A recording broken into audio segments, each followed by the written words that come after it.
महिला को हमेशा लगता था कि डॉक्टर द्वारा दी गई दवा में कुछ गड़बड़ है। उसने संदेह के साथ कैप्सूल निकाला और ध्यान से देखा तो पाया कि यह उसके कार्यालय में दी गई विटामिन से कुछ हद तक मिलता जुलता है। उसने वह विटामिन की बोतल उठाई और तुलना की तो पाया कि रंग और आकार बिल्कुल एक जैसे हैं। फिर उसने दोनों कैप्सूल खोलकर उनके अंदर का सफेद पाउडर मेज पर डाल दिया और एक एक करके उंगली से थोड़ा थोड़ा चखने लगी। नतीजा यह निकला कि स्वाद भी आश्चर्यजनक रूप से बिल्कुल एक जैसा था। महिला को समझ में आ गया कि इसमें जरूर कोई समस्या है, इसलिए वह तुरंत उन कैप्सूलों को लेकर अपने कार्यालय गई और चुपके से प्रयोगशाला में उपकरणों से कैप्सूल के तत्वों की जांच की।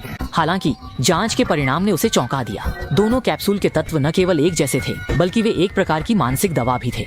तो फिर कार्यालय उसे इस प्रकार की दवा क्यों दे रहा था? क्या अन्य सहकर्मियों की स्थिति भी उसके जैसी ही थी?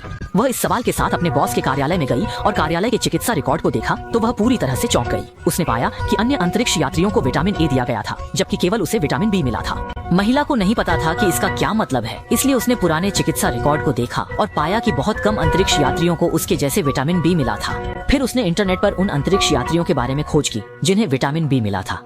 नतीजा यह निकला कि ये सभी लोग उसकी तरह अंतर्राष्ट्रीय अंतरिक्ष स्टेशन पर मिशन के दौरान कुछ ऐसी चीजें देख चुके थे जो नहीं देखनी चाहिए थी और अंततः उन्हें विभिन्न कारणों से फंसाकर जेल या मानसिक अस्पताल भेज दिया गया था।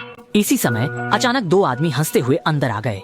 महिला ने पहले ही पकड़े जाने की तैयारी कर ली थी, लेकिन वे दोनों उसकी उपस्थिति को नजरअंदाज करते हुए उसके सामने अपने काम में व्यस्त हो गए। महिला को समझ नहीं आया कि यह सब क्या हो रहा है। उसने उनसे बात करने की कोशिश की, लेकिन वे दोनों ऐसे थे जैसे उन्होंने कुछ सुना ही नहीं। हालांकि वह नहीं जानती थी कि उन दोनों की दृष्टि से देखने पर कार्यालय में वास्तव में कोई और नहीं था। महिला को लगा कि वे उसे परेशान कर रहे हैं।